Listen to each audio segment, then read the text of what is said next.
우리가 지난 시간에 이제 레위기 이 말씀을 이제 읽기 시작했죠. 레위기는 우리가 표면적으로 보면 하나님께 제사를 드리는 그런 말씀들이 많이 나오죠. 그래서 제사가 중점적인 내용인데, 그래서 이제 레위기라고 하는 말은 레위인들이 하나님 앞에 제사 드리는 일을 하니까, 그래서 레위기의 중심이 제사가 됐기 때문에 레위기라고 이렇게 표현을 했죠. 그것은 이제 영어식 표현입니다. 레위인들 중에 제사 드리는 제사장이 있고 또 그 제사를 돕는 사람들이 있었기 때문에 이 레위기는 중점이 레위인들에 대한 얘기구나. 그래서 그걸 레위기라고 이렇게 영어로는 표현을 했지만 히브리어 성경에는 그 레위기가 바이크라. 그래서 보통 히브리어 성경은 각 번의 성경의 제목이 따로 있는 게 아니라 그 성경 맨 앞에 있는 말을 따서 그 각 책의 제목을 삼습니다.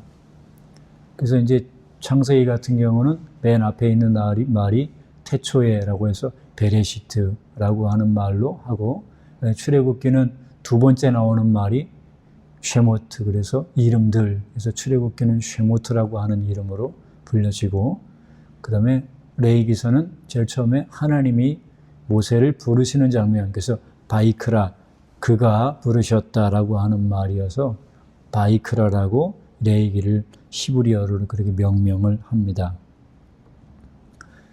그래서 레위기 전체의 말씀을 통해서 하나님이 우리에게 하시고자 하는 건 하나님이 사람을 부르셔서 그 부른 사람과 하나님과 교제하기를 원하신다는 거죠. 그런데 인간은 태어날 때부터 죄의 본성을 가지고 태어났기 때문에 죄인이 하나님께 가려면 직접 가면 다 죽을 수밖에 없어요. 그래서 그 죄를 해결하고 가야 하는데 그 죄를 해결하는 것이 바로 제사, 제물, 예물인 거죠. 그래서 레위기의 핵심은 그 제물, 그 예물을 드림으로 나의 모든 죄가 그 예물에게 전가되어짐으로 하나님께 나아갈 수 있는 길을 열어주신 거예요. 그래서 하나님이 우리와 교제하기 위해서 부르시는 것을 바이크라라고 말하는 거죠. 그래서 레위기서에 나와 있는 많은 제물들, 소로 드리기도 하고 양으로 드리기도 하는 이런 모든 제물의 핵심은 결국 우리의 죄를 위해서 죽고 부활하실 예수 그리스도에 대한 그 구속사역을 예표적으로 말씀해주고 있는 것이죠.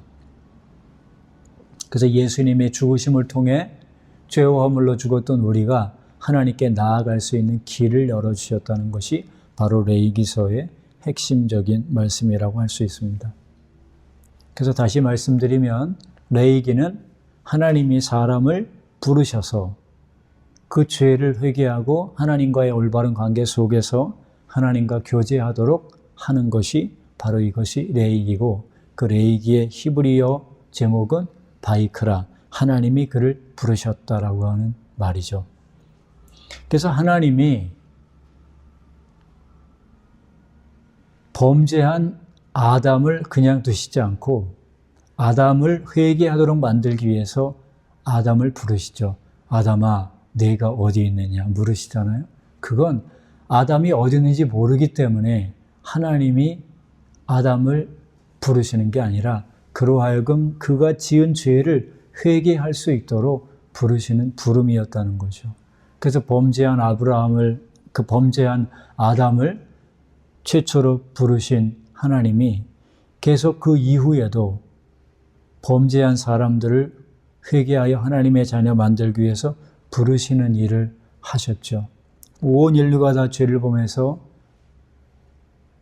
그로 인해서 심판을 받을 수밖에 없는 그런 상황 속에서도 하나님은 노아를 부르셔서 그리고 그의 가족들이 구원받을 수 있도록 만들어주시고, 그래서 노아의 홍수 이후에 노아를 통해서 세상의 자손들이 번식되도록 만드시는 은혜를 베풀어 주십니다. 그리고 하나님이 그 많은 사람들이 다 바벨탑을 쌓고 하나님께 범죄하고 흩어지게 됐지만 그 가운데서 하나님께서 아브라함이라는 사람을 부르시죠. 그래서 그를 불러서 구원받는 은혜를 허락해 주시고 그로 하여금 하나님께서 주신 사명을 감당하도록 만드시는 걸 봅니다. 그래서 우리가 섬기는 하나님은 부르시는 하나님이라는 거죠. 그래서 이사야 51장 2절에 보면 너희의 조상 아브라함과 너희를 낳은 사라를 생각하여 보라. 아브라함이 혼자 있을 때에 내가 그를 부르고 그에게 복을 주어 창성하게 하였다.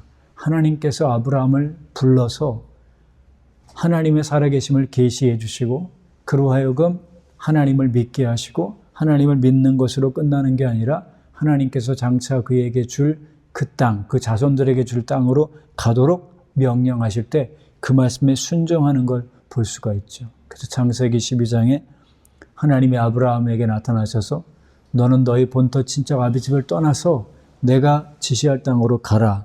그래서 내가 너로 큰 민족을 이루고 내게 복을 주어 내 이름을 창대하게 하리니 너는 복이 될지라. 그렇게 말씀해요. 그리고 아브라함을 부르신 목적이 뭐냐? 아브라함의 후손이 이 땅 위에 존재하도록 만들어 주시는 것뿐만 아니라 그 아브라함의 후손으로부터 나올 우리의 죄를 위해 죽고 부활하실 예수 그리스도를 보내심으로 그 예수 그리스도를 통해 모든 인류가 구원받을 수 있도록 그렇게 복의 근원이 되게 하시죠. 그래서 창세기 12장 3절에 땅의 모든 족속이 너로 말미암아 복을 얻는다. 이 말은 아브라함이 후손을 통해서 오실 예수 그리스도를 믿음으로 그 예수님을 믿는 사람들에게 영원한 신령한 복을 주신다고 하는 말씀입니다. 아브라함을 이렇게 부르시는 장면을 히브리서 11장에서는 이렇게 말하죠. 믿음으로 아브라함은 하나님의 부르심을 받을 때에 장차 기업으로 받을 땅으로 갈 때 갈 바를 알지 못하고 나갔다라고 말하죠. 그래서 하나님이 아브라함을 불러서 그를 구원해 주시고 하나님의 자녀가 되게 해주시는 것뿐만 아니라 아브라함을 통해서 많은 후손들이 나오게 하시고 그 후손 가운데 예수 그리스도를 보내시는 이 일을 하게 하시는 거죠. 이렇게 아브라함을 부르신 하나님이 또한 아브라함에게 예언하셨던 그 예언, 너의 후손들이 이방 땅에서 계기되어 거기서 400년 동안 고생한 다음 다시 나와서 내가 너에게 주기로 약속했던 그 땅을 차지하게 할 것이라는 그 예언의 말씀을 이루시기 위해 하나님이 모세라고 하는 사람을 80세의 나이에 그를 부르시는 걸 볼 수 있죠.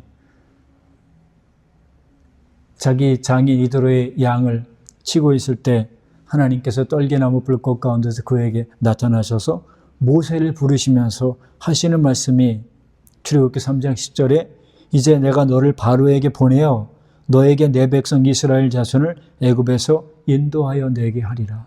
그렇게 말씀하죠. 그래서 하나님께서 모세를 부르신 목적은 그를 구원하시는 것뿐만 아니라 그를 통해 이스라엘 백성들에게 주시기로 약속했던 가나안 땅에 들여보내시기 위한 그 사명을 감당하도록 부르시는 걸 볼 수 있습니다. 그래서 하나님의 부르심은 첫 번째는 회개하고 하나님을 믿어서 구원받도록 만들어주시는 구원의 부름이고 이렇게 구원받은 하나님의 사람을 부르시는 목적은 그를 통해서 하나님이 하시기 원하시는 이 일을 감당하도록 하시기 위한 사명의 부르심이라는 걸 알 수가 있습니다. 그래서 예수님도 이 땅에 오셔서 공생의 사역을 하시면서 제일 처음에 하셨던 일이 뭐냐? 설교도 하셨지만 제자를 부르시는 일을 먼저 하신 걸 알 수 있죠. 그래서 오늘 우리가 읽은 본문 3장 13절에도 또 산에 오르사 자기가 원하는 자들을 부르시니 나왔다. 예수님이 원하는 사람들을 불렀는데 그 사람들이 바로 12명의 제자였다라고 말하죠. 여긴 이렇게 나와 있지만 또 마태복음과 마가복음 말씀에 보면 이렇게 12명의 사람을 세우시기 전에 예수님이 또 개별적으로 예수님의 제자가 되어야 될 사람들을 부르시는 것을 볼 수가 있죠. 그래서 마태복음 4장에 보면 베드로와 그의 형제 안드레가 그물 던지는 것, 고기 잡는 것을 보시면서 나를 따라오라. 내가 너희를 사람을 낚는 어부가 되게 하리라고 하면서 베드로와 그의 형제 안드레를 처음에 부르시죠. 그리고 나서 조금 더 가시다가 4장 21절에 보면 다른 두 형제 곧 세베대의 아들 야고보와 그의 형제 요한이 그의 아버지 세베대와 함께 배에서 금을 깁는 것을 보시고 그를 불렀다. 즉 베드로, 안드레, 야고보, 요한 이 네 명의 사람들을 처음으로 이렇게 부르시는 걸 볼 수 있어요. 이렇게 부르심을 받은 베드로와 안드레 그리고 야고보, 요한은 예수님이 부르자마자 바로 자기가 하던 일들을 다 중지하고 예수님을 즉각적으로 따르는 걸 볼 수가 있습니다. 또한 예수님께서 마가복음 9장 9절에 보면 가버나움에서 중풍병자를 고치시는 일을 하시죠.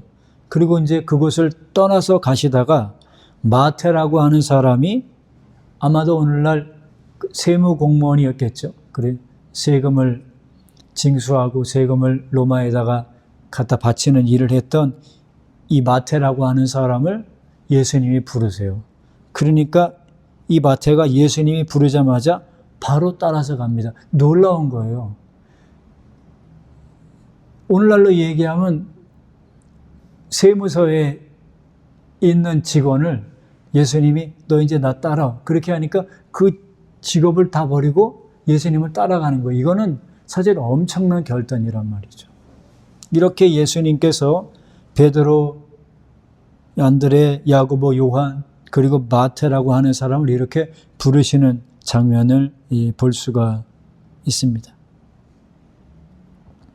그래서 처음에는 베드로, 안드레, 야고보, 요한, 마태까지 해서 이렇게 5명의 사람을 부르는 것을 마태복음과 마가복음을 통해서는 알 수 있죠.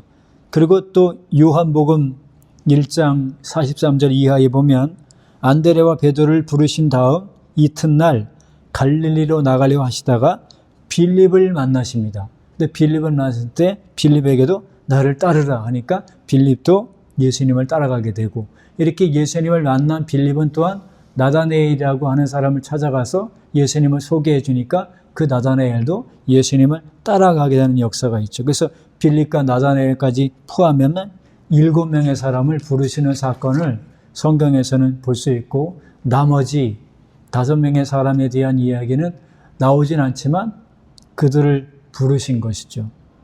그래서 이 마태를 부르시고 나서 누가복음에 보면 안식일이 2번이 지납니다. 그 성경에는 그렇게 되어 있어요. 안식일이 2번이 지나고 나서 누가복음 6장 12절에 보니까 안식일에 오른손 마른 사람을 고치십니다. 이런 놀라운 역사를 행하니까 예수님을 시기 질투했던 사람들이 예수님을 죽이려고 할 때요. 그래서 예수님은 그 마음을 다 아시고 피하신 다음 어디로 가시냐면 기도하시러 산으로 올라가십니다. 그래서 산으로 올라가셔서 밤이 새도록 하나님께 기도하시고 나서 날이 밝자 그 제자들을 부르셨어요. 그리고 그 중에 12를 택해서 사도라고 칭했다고 말했습니다. 그래서 우리가 보면 예수님이 그냥 12명의 사람, 12명의 제자만 그냥 먼저 부르신 것 같지만 누가복음 6장 12절에 보면 그 제자들을 부르사라고 되어 있어요. 그러니까 12명의 제자들만 있었던 게 아니라 많은 제자들이 있었습니다. 그 많은 제자들 중에 특별히 예수님을 쫓아다니면서 3년 반 동안 사역해야 될 사람들을 12명의 사람들을 따로 뽑은 것을 우리가 알 수가 있어요. 그래서 누가복음 6장 17절에 보면 예수께서 그들과 함께 내려오사 평지에 서시니 그 제자의 많은 무리가 있었다 이렇게 되어 있어요. 우리는 12명의 사람만 뽑아서 제자가 딱 12명이라고 생각하지만 성경은 그렇게 말하고 있지 않아요. 12명의 사람들은 예수님이 뽑았던 많은 제자들 가운데 특별히 뽑은 사람이라는 걸 우리가 알 수 있어요. 그래서 예수님은 처음부터 제자들을 부르신 겁니다. 우리가 예수님을 믿는 건 그냥 단순히 예수님을 믿고 따라다니는 이런 종교 생활하기 위해서 주님이 우리를 부르신 게 아니고 주님이 우리를 부르신 목적은 우리가 제자가 되길 원하시는 거예요. 주님의 제자. 그래서 오늘 본문에서도 이렇게 말씀하잖아요. 또 산에 오르사 자기가 원하는 자들을 부르시니 나아온지라. 그 제자들은 누가 제자가 되냐면 자발적으로 예수님을 따르는 사람도 제자이지만 예수님이 원하는 사람들이 제자예요. 아무나 부르시는 게 아니라 그분이 원하는 사람을 부르시는 거죠. 그런데 오늘 본문도 이렇게 되죠. 13절에 또 산에 오르사 자기가 원하는 자들을 부르시니 나아온지라. 많은 사람이 나왔다는 거죠. 그러면서 뭐라 그래요? 이에 12를 세웠다. 많은 사람들 중에 하나님 뽑아서 12명의 사람을 뽑으시는 것을 우리가 볼 수가 있습니다. 자기가 원하는 자들을 이렇게 불러주셔서 하시는 일이 뭐냐면 14절에 자기와 함께 있게 하시고 또 보내사 전도도 하며 이렇게 말해요. 예수님이 그러면 제자들을 부르신 가장 근본적인 이유가 뭐냐면 예수님과 함께 있기 위해서 불렀다는 거예요.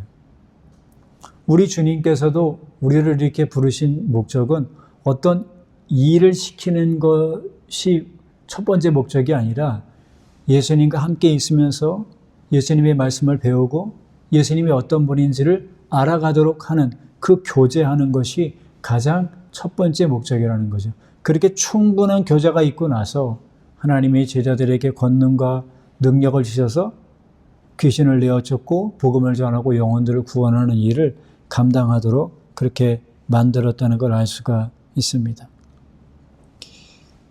우리가 이제 예수님이 그 제자들을 부르시는 사건들을 이렇게 또 볼 때 요한복음에 보면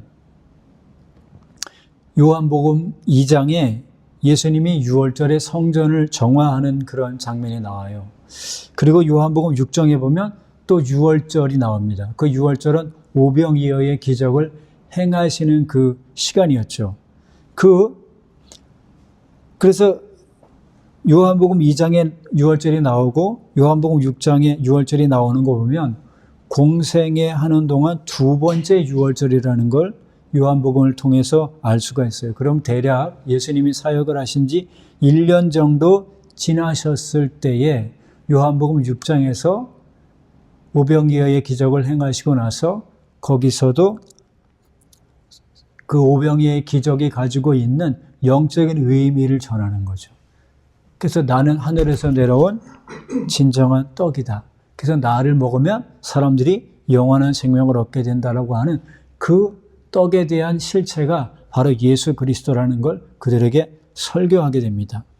그랬을 때 요한복음 6장 55절에 보면 내 살은 참된 양식이요 내 피는 참된 음료다. 즉 예수님이 십자가에서 죽고 부활하시는 그 구속의 사역을 통해 우리가 구원받아서 하나님의 자녀가 된다라는 걸 이렇게 비유적으로 말씀하는 거예요.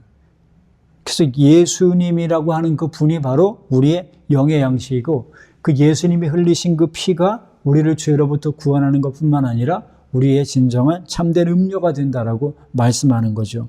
그리고 6장 56절에는 내 살을 먹고 내 피를 마시는 자는 내 안에 거하고 나도 그의 안에 거하리라. 즉 영적인 말씀을 하는 거죠.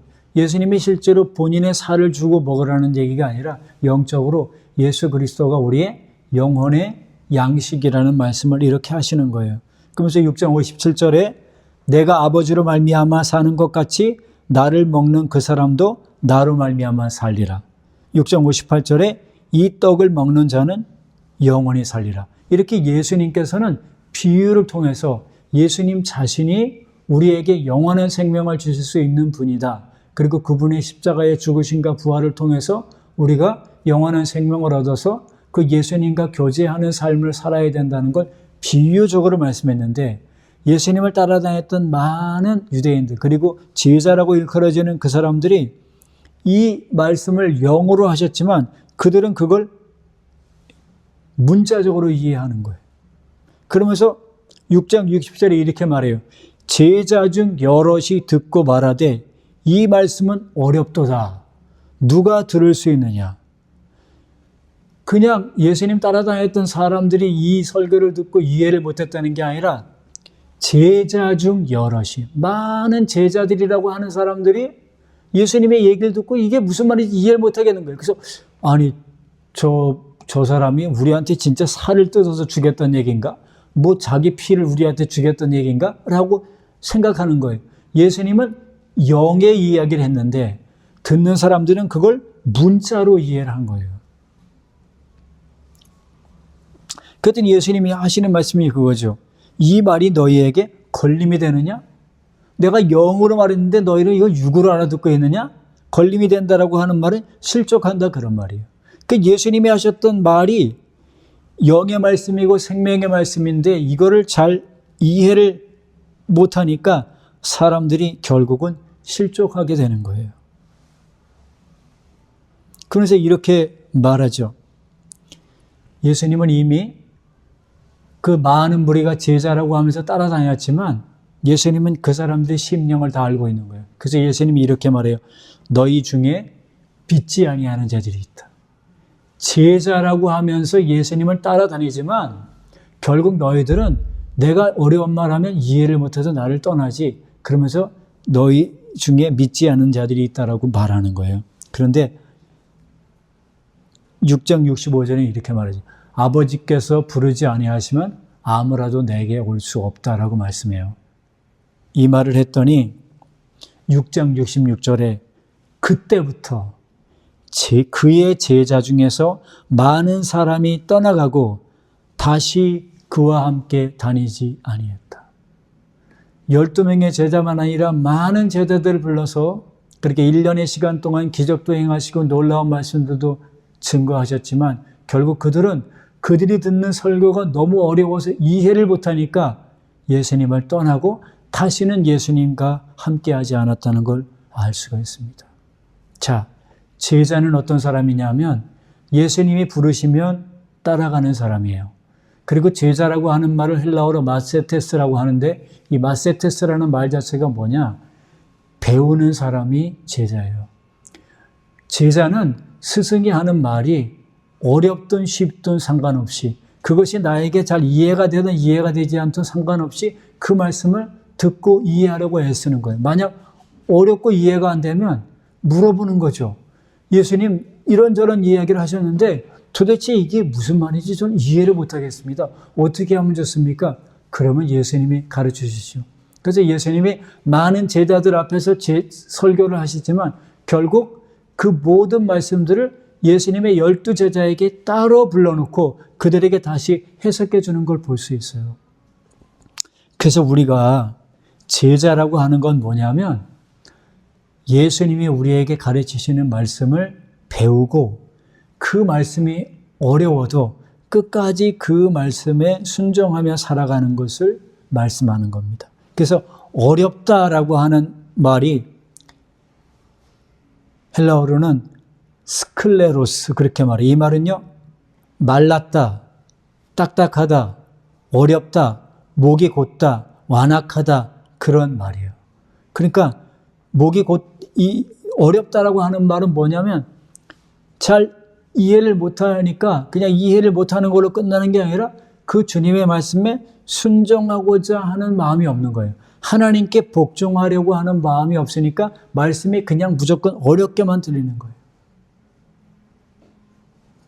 그래서 이 말은 스켈로스라고 하는 말인데 이거는 메마른 다리를 말하는 거예요. 바싹 마른 다리. 우리가 다리라고 하는 건요. 걸어가기 위해서 필요한 건데 만약 다리가 바싹 마르면 제대로 걸을 수가 없잖아요. 우리가 신앙생활이라는 건 예수님을 모시고 끝까지 예수님과 걸어가는 삶을 살아가는 건데 만약에 하나님의 말씀을 듣는데 그 말씀이 너무 어려워서 이제 더 이상 설교 듣고 싶지 않아. 그리고 성경 읽고 싶지 않아. 무슨 말인지 이해도 못하겠는데 뭐하러 성경을 읽어? 라고 하며 어려운 말씀들을 다 제해놓고 그냥 쉬운 것, 내가 보기 좋은 말씀만 붙들고 사는 건요. 다리가 마를 수밖에 없는 거예요. 그 말은 뭐냐? 영양분이 충분하게 공급되지 않는다는 말씀이죠. 그래서 제자는 누구냐 하면 내가 듣기에 좋은 말씀만 듣는 게 아니에요. 내 귀에 듣기에 아주 은혜가 된다, 괜찮다라고 하는 말씀이 있을 때는 따라가고 설교를 들을 때 너무 어렵고 힘들 때는 제가 이해도 못하겠고 이해는 한다 해도 그 말씀대로 순종하지 못하니까 난 더 이상 주님을 따라가고 싶지 않아 라고 하는 그것은 하나님 보시기에 온전하지 않다는 겁니다. 그래서 히브리서 5장 12절에 이렇게 말씀하죠. 단단한 음식은 못 먹고 젖이나 먹어야 할 자가 되었도다. 이는 젖을 먹는 자마다 어린아이니 의의 말씀을 경험하지 못한 자요. 단단한 음식은 장성한 자의 것이니 그들은 지각을 사용함으로 연단을 받아 선악을 분별하는 자들이다. 우리가 하나님의 말씀을 들을 때 그 말씀이 이해되는 말씀만 아멘으로 받아들이면 안 돼요. 말씀을 들을 때 너무 어렵고 힘들고 그럼 이제는 설교 듣는 건 싫어.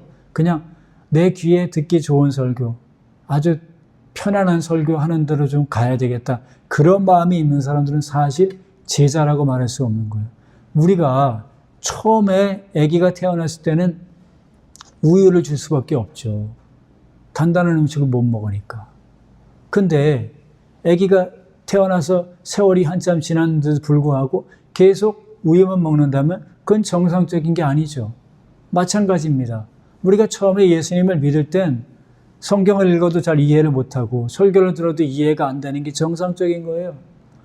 어떤 설교집에 읽어보다 보니까 굉장히 똑똑한 사람이고 아주 명석한 사람인데 그 사람을 설교를 듣게 하려고 전도를 한 거죠. 그래서 오늘 목사님이 설교하니까 한번 가서 들어봐라. 그렇게 갔어요. 갔더니 설교가 다 끝날 동안 이 친구를 데려갔던 이 사람은 은혜를 많이 받고 변화가 됐는데 이 같이 따라갔던 사람은 설교를 듣기는 들었는데 무슨 말인지 전혀 이해를 못했다는 거예요. 그래서 물어봤다는 거죠. 야, 너 오늘 이렇게 목사님 설교 들었는데 이해가 되냐? 무슨 말인지 하나도 모르겠어. 아무리 공부를 많이 하고 똑똑한 사람도요, 이 하나님의 말씀을 듣고 이해한다는 건 이것은 영적인 일입니다. 영적인 일. 그래서 하나님이 우리의 귀를 열어주셔서 하나님의 말씀이 들리게끔 해야 된다는 거죠. 그래서 우리가 그냥 맨날 어린아이와 같이 회개하고 예수 믿고 천국 갑시다. 회개하고 예수 믿고 천국 갑시다. 이런 그냥 기독교의 진리의 가장 초보적인 말씀만 듣고 그 이상 더 어려운 말씀으로 나가지 못하면 이 사람들은 온전한 사람이라고 말할 수가 없는 거예요. 그래서 우리가 장성한 사람이 돼야 돼요. 제자라고 하는 건 그냥 내 귀에 듣기 좋은 설교는 아멘으로 받아들이고 어려운 설교는 다 귀를 닫고 있다면 그건 온전한 게 아닙니다. 점점 세월이 흐를수록 어려운 말씀들도 읽고 그걸 이해하고 그래서 그 말씀을 소화해서 그 말씀대로 살아가기 위해서 몸부림치는 게 맞는 거지. 어떤 사람은 평생 시편만 읽는데요. 어떤 사람은 평생 잠언만 읽는데요. 어떤 사람은 평생 마태복음만 읽다 끝난대요. 그건 온전한 게 아니에요. 창세기부터 요한계시록의 모든 말씀은 다 우리가 영적으로 성장하기 위해서 필요한 말씀들인데 어떻게 창세기만 읽다가 끝나고 어떻게 마태복음만 읽다가 끝나고 어떻게 시편만 읽다가 끝납니까? 그건 온전한 게 아니에요.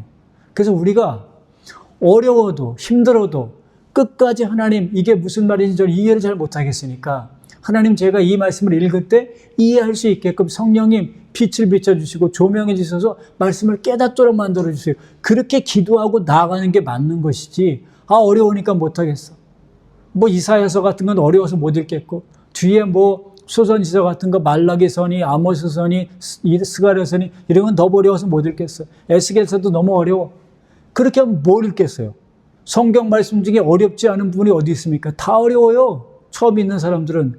그러므로 우리가 성령께서 우리 속에 오셨다면 이제 내가 회개하고 예수님 믿는 기본적인 이 진리를 알게 되었다면 이제 그 진리가 점점점 자라나서 그리스도의 장성한 분량까지 이르는 것이 맞는 거지.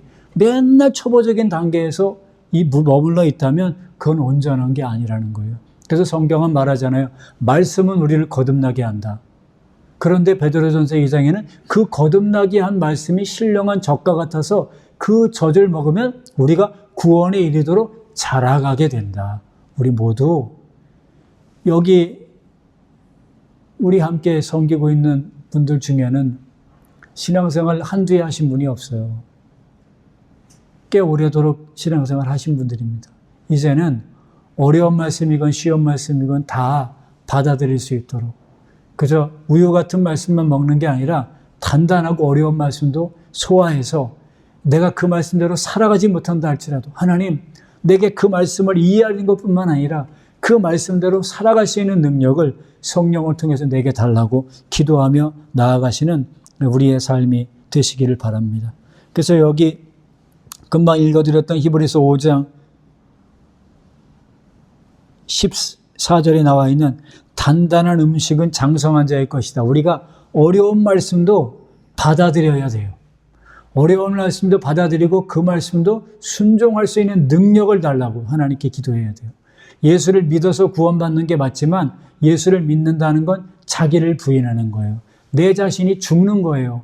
근데 내 자신이 죽는 게 어렵죠. 이런 설교 받아들이기 어렵죠. 그러나 죽어야 되는 겁니다.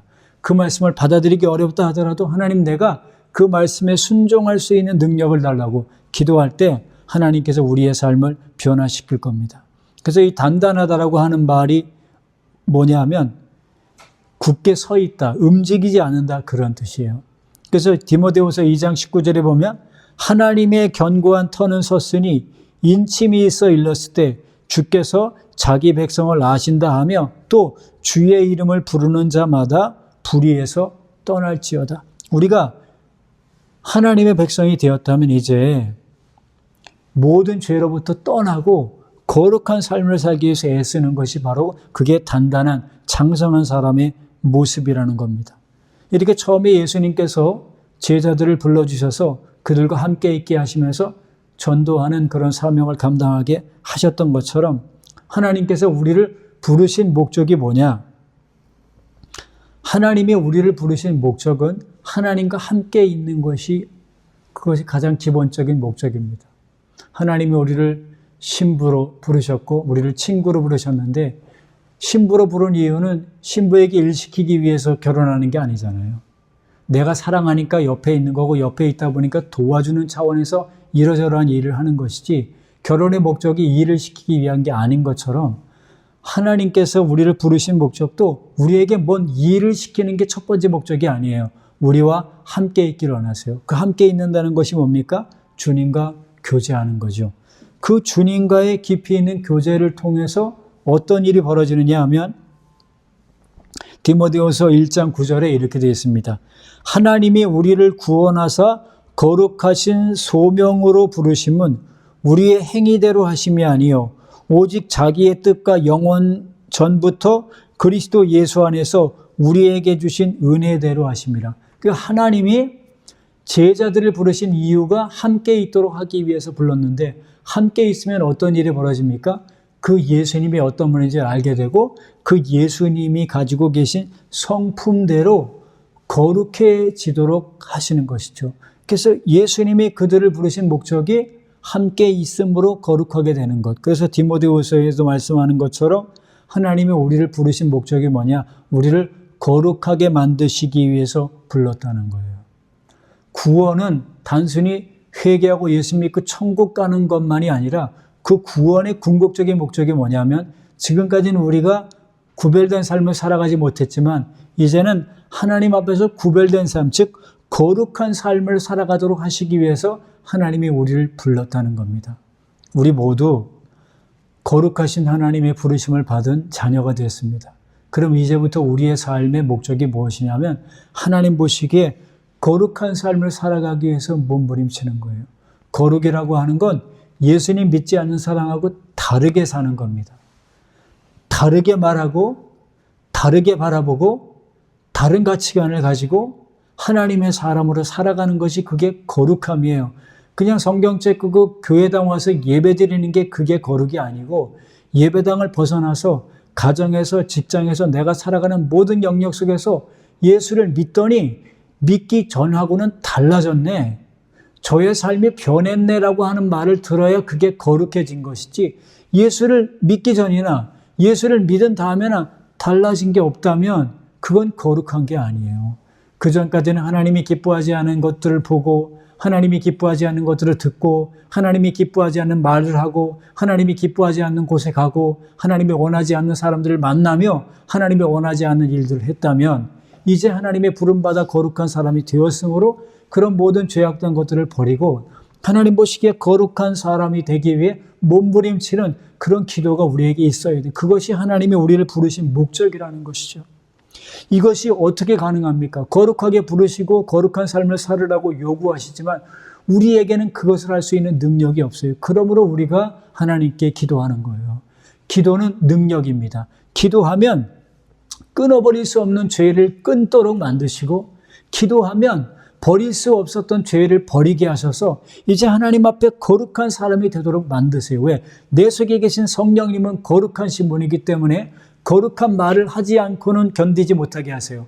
거룩하지 않은 사람들하고는 만나지 못하게 하시고, 거룩하지 않은 곳은 보지 못하게 하시고, 거룩하지 않은 건 듣지 못하게 하세요. 왜? 성령님이 내 속에서 탄식하신다고요.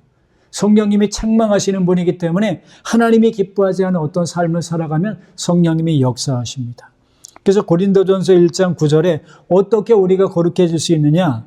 너희를 불러 그의 아들 예수 그리스도 우리 주와 더불어 교제하게 하시는 하나님은 미쁘시다. 하나님이 우리를 왜 부르셨냐? 거룩하게 하시기 위해서 부르셨는데 그 거룩하게 될 수 있는 길이 뭐냐? 하나님과 교제함으로 거룩해진다는 거예요. 그래서 옛말에도 있지 않습니까? 금묵자는 흙이다. 먹을 가까이 하면 그 사람 검어진다. 그 말은 뭡니까? 학문을 열심히 하는 사람은 그만큼 책과 가까워지다 보니까 그 학문이 그의 인격을 변화시킨다는 의미 아닙니까? 즉 우리가 주님을 가까이 하면 주님의 성품으로 변하게 되어 있는 거예요. 성경 말씀을 자꾸 가까이 하다 보면 하나님의 말씀 속에서 하나님이 어떤 분인지를 깨닫게 되니까 그분을 두려워하게 되고 그분을 사랑하게 되고 그분의 성품이 아닌 것들은 자꾸 제거하려고 하고 하나님이 기뻐하시는 성품이 되기 위해 몸부림치는 삶을 살다 보니까 점점 우리가 주님을 닮아가는 사람이 되는 거죠. 마치 이것은 모세가 하나님께 기도하기 위해서 올라갔다가 내려오니까 그의 얼굴이 빛나서 사람들이 도저히 그 광채를 피할 수 없을 정도가 됐던 것처럼 빛 되시는 하나님과 늘 우리가 가까이 하면 우리의 성품도 그분의 성품으로 변해가는 것이죠. 그래서 이 교제라고 하는 말이 헬라어로는 코이노니아인데 이 코이노니아라는 말이 무슨 뜻이냐면 나눈다는 뜻이에요. 나눈다. 우리가 교제는 서로 나누는 거잖아요. 남녀가 교제할 때도 한 사람만 일방적으로 말하지 않죠. 서로 남자가 말하면 여자가 말하고 여자가 말하고 남자가 말하고 그렇게 함으로써 서로가 소통하죠. 서로가 공유하게 되는 거 아니겠습니까? 그것처럼 우리가 하나님과 교제한다는 건 우리가 하나님께 말씀을 드리고 또 하나님이 우리에게 말씀하시는 걸 성경을 통해 들으면서 그분이 어떤 분인지 점점점 깨달아가면 우리는 그분의 성품이 되어져 가는 것이죠.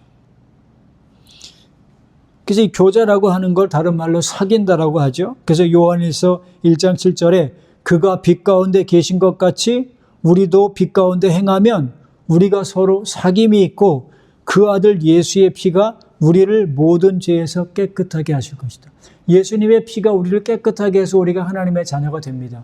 근데 그 이후에도 그 예수님의 피가 계속적으로 우리를 거룩하게 할 수 있는 길이 뭐냐면 우리가 하나님이 비친 것처럼 예수님이 비친 것처럼 빛 가운데 걸어갈 때 주님과의 사귐이 있게 되고 그렇게 주님과의 사귐이 있게 되면 그 예수님의 피를 통해서 점점 거룩한 사람으로 하나님이 우리를 변화시켜 가시는 겁니다. 예수님이 예수님의 제자들을 불러서 그들과 함께 있게 하셨던 것처럼 우리도 우리 주님이 우리를 불러주셨으니까 늘 주님과 함께하는 그런 교제의 삶을 통해 죄악들을 멀리 버리고 하나님 보시기에 거룩한 그런 삶을 살아가도록 하나님이 만들어 주시길 바라요. 그래서 올해보다 내년이 더 거룩해지고 내년보다 그 다음 해가 더 거룩해지고 그래서 우리의 인생이 끝날 때쯤 되면 야 참으로 저분은 거룩한 하나님의 사람이다라고 하는 말을 들을 수 있게끔 성령님이 우리 속에서 그런 역사들을 행해 주시기를 바랍니다. 그래서 요한일서 3장 21절 22절에 보면 사랑하는 자들아 만일 우리 마음이 우리를 책망할 것이 없으면 하나님 앞에서 담대함을 얻고 무엇이든지 구하는 바를 그에게 받나니 이는 우리가 그의 계명을 지키고 그 앞에서 기뻐하시는 것을 행함이라. 즉 우리가 주님과 교제해야 될 이유가 뭐냐? 주님과 교제하게 되면 우리가 거룩한 삶을 살게 돼요. 그렇게 거룩한 삶을 살게 되면 하나님 앞에 책망받을 것이 없게 되고, 그로 인해서 하나님의 말씀에 순종하는 삶을 살아감으로 하나님께 기도할 때 우리의 기도가 응답되는 역사가 있어요. 우리가 아무리 기도해도 기도가 응답되지 않는 이유는 뭐냐? 하나님과의 관계가 올바르지 못하기 때문에 그런 거예요. 그러니 기도에서 응답받기보다 먼저 하나님과의 친밀한 교제 속에서 하나님이 어떤 분인지를 알아가고, 하나님의 성품이 나의 성품이 되고, 하나님이 기뻐하지 않은 그 죄악들을 버리고 거룩한 삶을 살아갈 때 하나님께서 우리와의 친밀한 교제 속에 그분이 우리에게 말씀하시는 음성을 통해 응답받는 그런 역사가 있을 것입니다. 그래서 요한일서 5장 14절에 그를 향하여 우리의 가진 바 담대한 것이 이것이니 그의 뜻대로 무엇을 구하면 들으심이라. 우리가 하나님 앞에 교제하는 삶을 살아가면 거룩한 삶을 살게 되고, 그런 거룩한 삶을 살게 되면 하나님께 담대함을 얻게 되고, 그런 담대함이 있으면 하나님의 뜻대로 기도하게 돼 있고, 하나님의 뜻대로 기도하면 우리의 기도가 응답되는 역사가 있을 것입니다. 그래서 우리 모두의 삶이 예수님이 제자들을 불러서 함께 있게 하심으로 그분의 성품을 닮아가고 그분이 주시는 권세를 받아서 가는 곳곳마다 복음을 증거하고 영혼들을 살리는 일을 감당했던 것처럼 우리도 예수님의 제자처럼 이렇게 주님에게 배우고 주님의 능력과 권세로 나 자신을 변화시키고, 그리고 또 다른 우리의 가족과 이웃들을 말씀과 복음으로 변화시키는 진정한 제자의 삶을 살아가시는 우리 모두가 되시기를 주의 이름으로 축원합니다.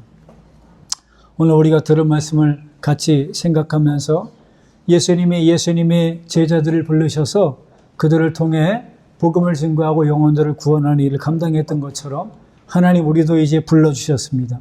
이제 불러주셨으니 하나님이 이제 거룩한 삶을 살아가는 은혜를 주시고 하나님이 귀하게 들어 사용할 수 있는 그런 삶을 살게 해달라고 들은 말씀 생각하며 함께 합심해서 기도하겠습니다.